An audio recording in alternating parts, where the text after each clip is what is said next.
Assalamualaikum warahmatullahi wabarakatuh. A'udzu billahi minasyaitonir rajim. Bismillahirrahmanirrahim. Alhamdulillahirabbil alamin wassalatu wassalamu ala asyrafil anbiya'i wal mursalin wa ala alihi wa sahbihi ajma'in. Subhanaka la ilma lana illa ma 'allamtana innaka antal alimul hakim. La haula wa la quwwata illa billahil aliyyil azim. Wa qala rabbi shrah li sadri wa yassir li amri wahlul 'uqdatam min lisani yafqahu qawli, amma ba'du. Yang ulun muliakan para alim ulama, guru-guru agama, masyarakat, wabil khusus para jamaah Masjid Al-Furqan rahimakumullah. Syukur alhamdulillah pada pagi hari ini kita bersama-sama diberikan Allah Subhanahu wa taala kenikmatan yang luar biasa, kenikmatan iman, kenikmatan Islam, kenikmatan sehat, taufik hidayah dan lain sebagainya, sehingga kita bersama-sama bisa berkumpul, berhadir di tempat yang mulia ini yang penuh dengan barakah, melaksanakan kewajiban kita sebagai seorang muslim, seorang mukmin, yakni sembahyang ataupun salat subuh secara berjamaah. Kemudian lanjutkan dengan tausiah dan ulun dituding diminta untuk mengisi, kebetulan rencananya ada berhalangan. Jadi ala kadarnya ulun akan berbagi dengan kita sabartaan. Mudah-mudahan ada hikmahnya, ada yang bisa kita ambil daripada kegiatan pagi hari ini. Semoga kita menjadi orang-orang yang istiqamah di dalam menjalankan ketaatan kepada Allah Subhanahu wa taala. Hadirinul hadirat rahimakumullah. Pertama-tama ulun mohon maaf kalau ada yang kurang berkenan di dalam penyampaian beberapa bahan pagi hari ini. Salah satu ajaran Islam yang sangat mendasar, yang sangat fundamental bagi setiap kita, bahkan setiap manusia, yaitu kewajiban untuk membaca. Kewajiban untuk membaca. Dan membaca itu sangat luas maknanya. Tidak sekedar membaca apa yang tertulis di dalam buku, di dalam kitab, di dalam bacaan-bacaan yang lain, tetapi juga membaca dalam pengertian yang lebih jauh lagi. Membaca alam, membaca diri kita, membaca kehidupan kita.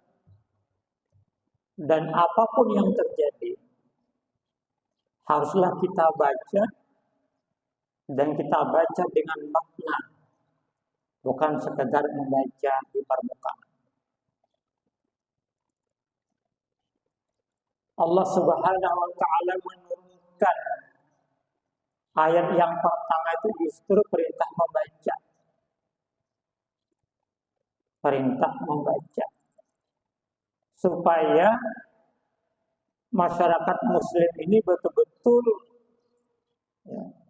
menjadi masyarakat yang berkemajuan, Dengan membaca kita menjadi masyarakat yang berkeadaban.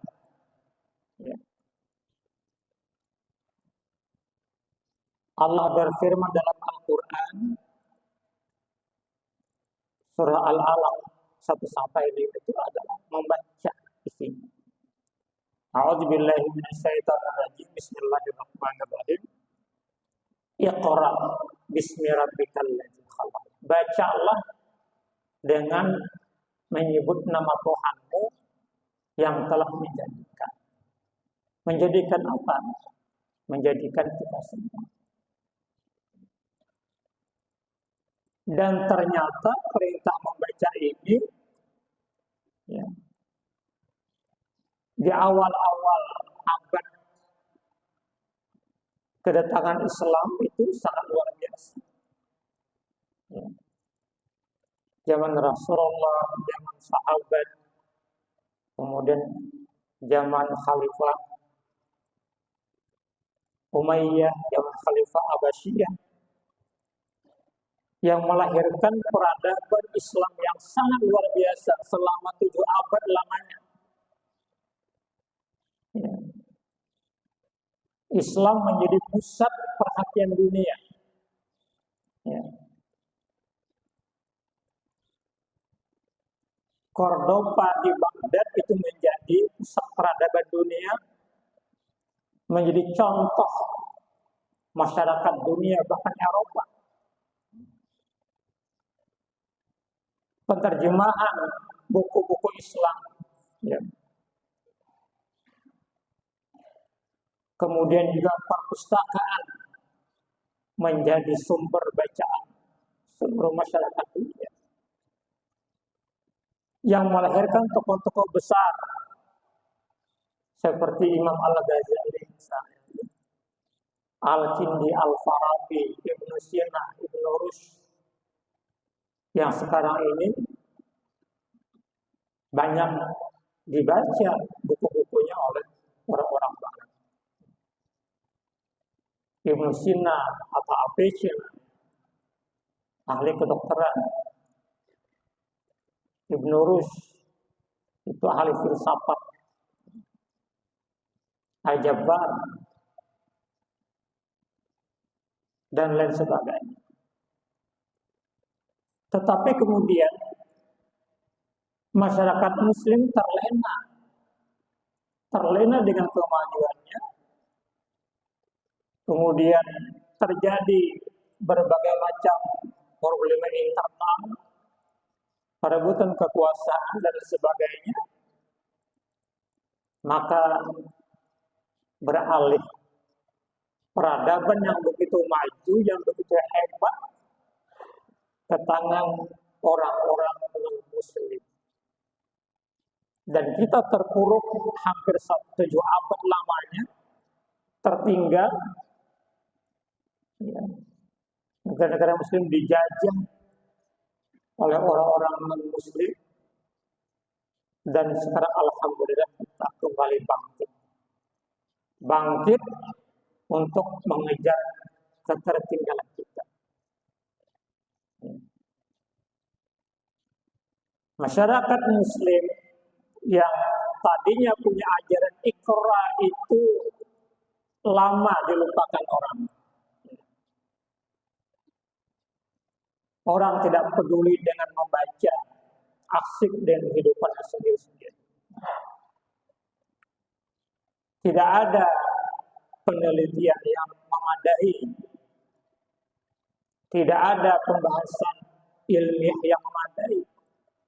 Kita terpuruk, terjajah, akhirnya menjadi bangsa-bangsa atau negara yang underdeveloping countries, negara yang terkebelakang. Jadi orang-orang sebelah sana sudah mencitrakan dirinya sebagai learning society, masyarakat pembelajar. Ya. Dan kita masih atau baru membaca Iqra, tapi belum menghayati apa itu Iqra, sehingga kita banyak tertinggal dari bangsa-bangsa lain di Eropa. Ini kami kira salah satu pelajaran penting untuk kita renungkan bersama bagaimana ke depan masyarakat muslim, anak-anak kita ke depan menjadi masyarakat yang pembelajar.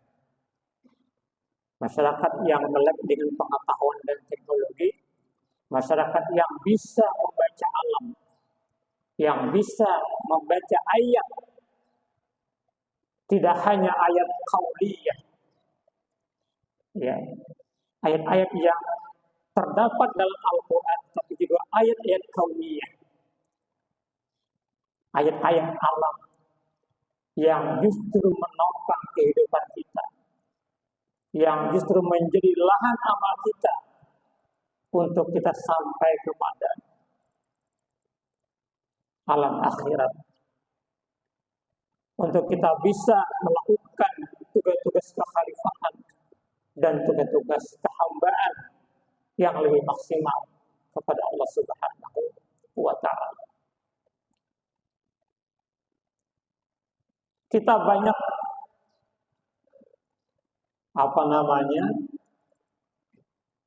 terkotak-atik atau mendikotomikan, membeda-bedakan antara pendidikan agama dengan pendidikan umum.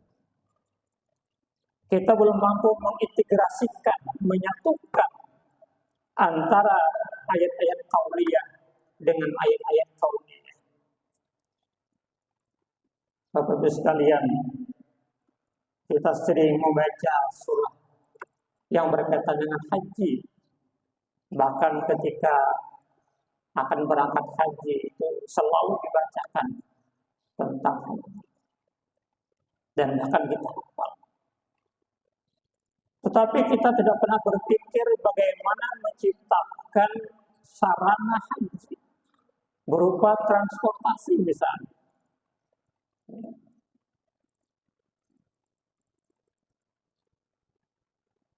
Transportasi pesawat yang luar biasa itu bukanlah produk kita, tapi produk orang-orang sebelah sana yang memang membaca ayat-ayat kauniyah, membaca fenomena-fenomena alam yang memerlukan transportasi modern. Dan itu kita pakai hari ini. Allah mengatakan dalam Al-Quran misalnya begini, ya ma'syara jinni wal ins, wahai masyarakat jin dan manusia, ini stata'tum an tanfudu min aqtaris samawati wal ardh, andaikan engkau mampu menembus langit dan bumi, fanfudu maka tembuslah.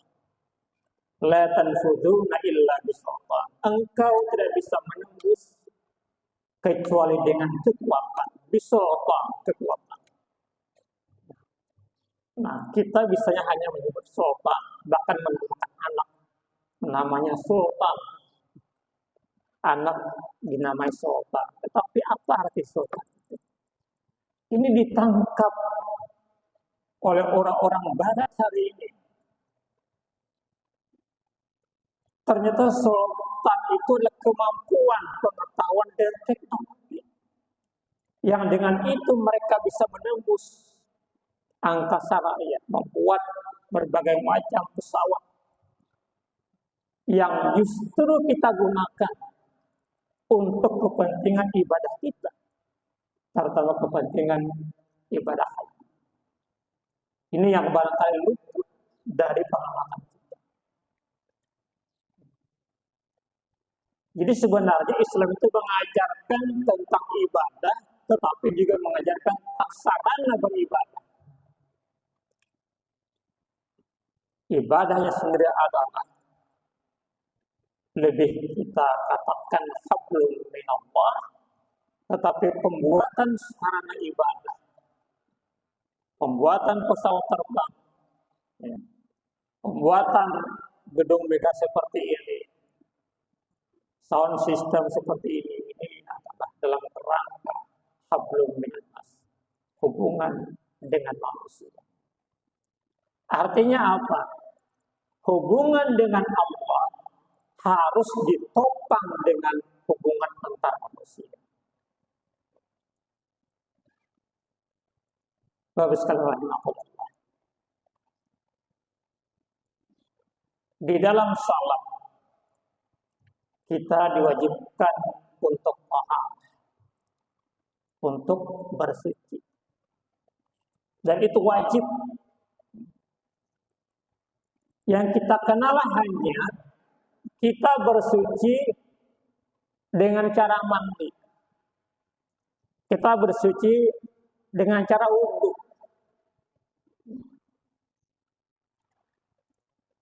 Tetapi apa sarana yang bisa kita lakukan untuk bisa mandi dengan nyaman, mandi dengan bersih?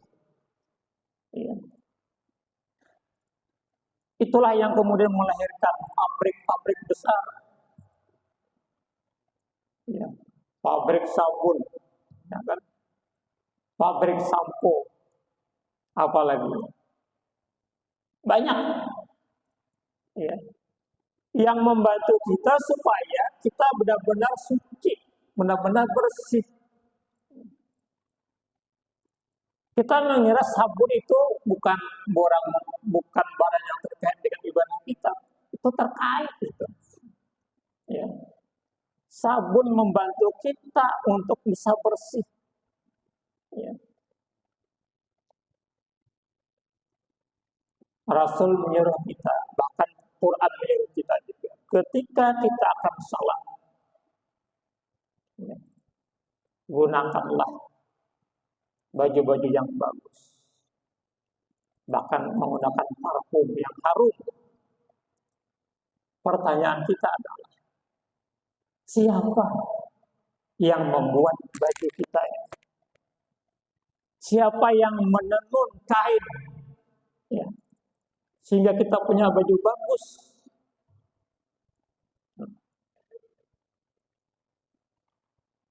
Jadi ibadah bahdah itu sebenarnya bisa memproduksi karya-karya besar. Pabrik benang, pabrik jarum, pabrik kimia. Supaya kita apa? Bisa menutup aurat dengan sempurna, bisa menggunakan baju yang bersih, yang bagus dalam rangka menghadap Allah Subhanahu wa ta'ala. Jadi teknologi tinggi itu sebenarnya adalah ya, hasil bacaan kita terhadap apa yang kita perlukan ketika kita melakukan ibadah kepada Allah.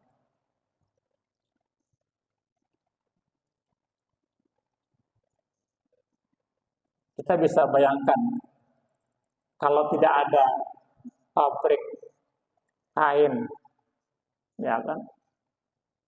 Kita ini mau olah di jarum sabilah aja ngalih. Jarum sabilah ngalih. Jadi jarum itu luar biasa itu. Ya, luar biasa. Hendak ihram perlu kain. Di mana kita dapat kain? Nah inilah ya, yang semestinya kita baca.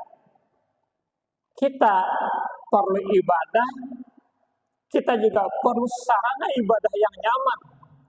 Dan itu memerlukan pemikiran yang bagus, menghasilkan teknologi yang bagus, sehingga umat Islam ini dengan nyaman beribadah, menjadi masyarakat yang berkemajuan, masyarakat yang punya teknologi tinggi.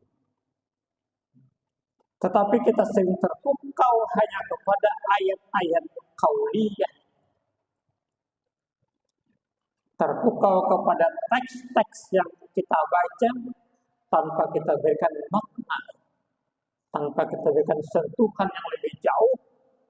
Bagaimana bisa melakukan hablum minallah dan hablum minal.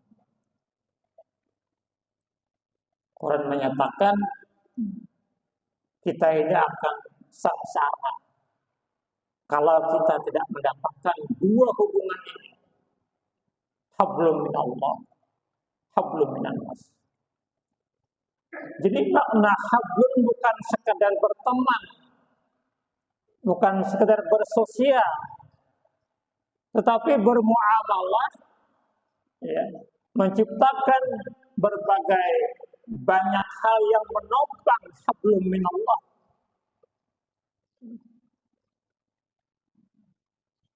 Makanya Nabi itu sering mengatakan, ad-dunya mazra'atun ilal akhirah. Dunia ini adalah sarana, ladang atau sawah untuk bisa mencapai akhirat, untuk bisa mengetap nanti di negeri akhirat. Disinilah sawah itu. Dan kita perlu banyak belajar menjadi masyarakat pembelajar. Dalam hadis yang sangat terkenal, Rasul mengatakan begini, kun aliman. Jadilah kamu orang yang alim. Yang alim, jamaknya itu adalah ulama.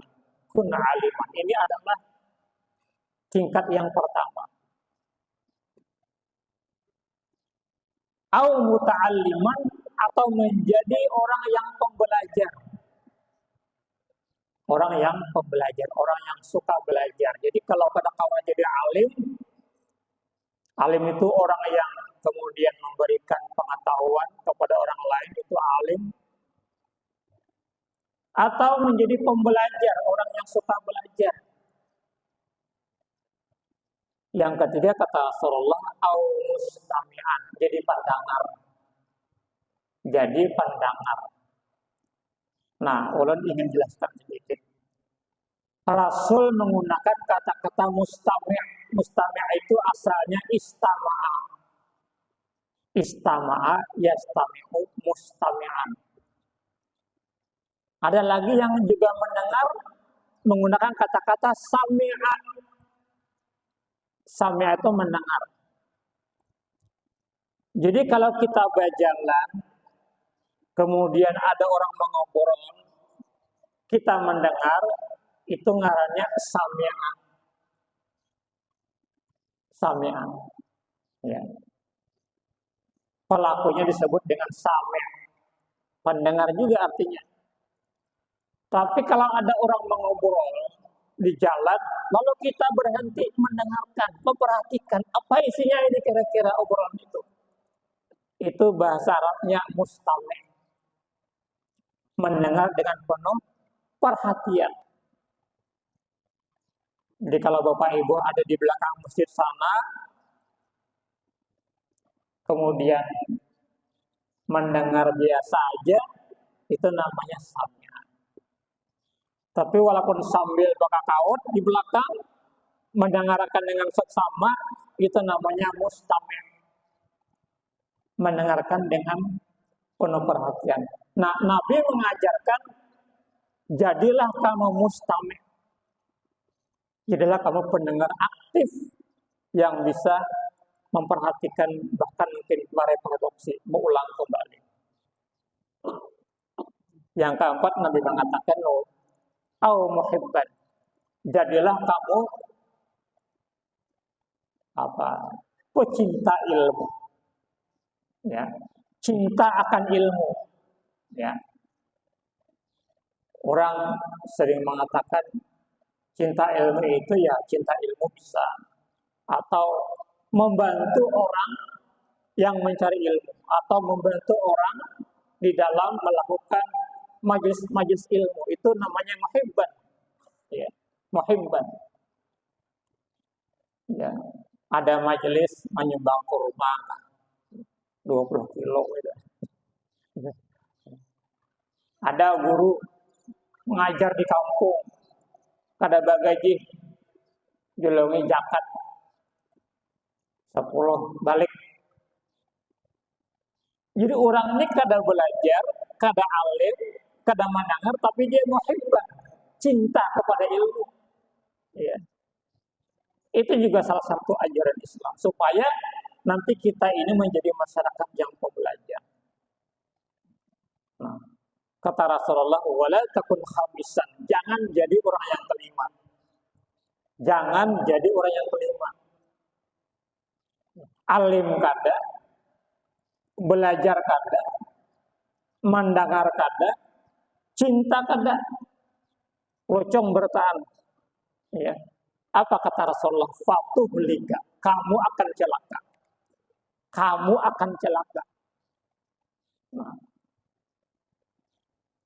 Jadi masyarakat yang tidak mau belajar itu akan celaka. Tadi kita contohkan kalau kita lebih mendalam lagi. Bayangkan kalau kita tidak punya pabrik kain, pabrik tenun, bagaimana kita bisa ibadah? Bagaimana kita bisa menutup aurat dengan bagus? Celaka kita. Ya kan? Pesawat terbang semuanya hancur ditembak Israel misalnya. Gimana kita berangkat haji ke tanah suci sana? Celaka kita. Nah, maka kita perlu menanamkan kepada anak-anak kita supaya cinta belajar, cinta membaca. Sekarang ini kita sangat dimanjakan dengan Android, dengan HP. Silakan punya HP, silakan baca HP, tapi bacalah yang bermanfaat untuk kemajuan kita. Jangan sampai HP menjadi alat yang menyesatkan kita, menyesatkan anak-anak kita, menyesatkan generasi kita yang akan datang. Jadi kuncinya adalah Iqra, membaca. Membaca dengan nama Tuhan. Artinya apa? Membaca dengan niat lillahi ta'ala. Membaca dengan niat menyebarkan agama-agama. Membaca dengan niat memahami apa yang Allah perintahkan kepada kita. Paling tidak kita paham yang pertama tentang hablum minallah, yang kedua tentang hablum minannas. Belum kira sudah setengah jam kita bertausiah, mudah-mudahan Allah Subhanahu wa taala memberikan ridha, taufik, hidayah kepada kita semua, kepada keluarga kita, juga meringankan adab kubur kepada keluarga kita yang sudah meninggal dunia, mengingatkan kawan-kawan kita yang berada di rumah sakit, dan kita berdoa semoga kita menjadi orang-orang yang suka belajar, tidak hanya tentang ayat-ayat qauliyah, tetapi juga ayat-ayat qauliyah. Demikianlah yang bisa kami sampaikan. Usikum wa nafsi bi taqwallah. Wassalamualaikum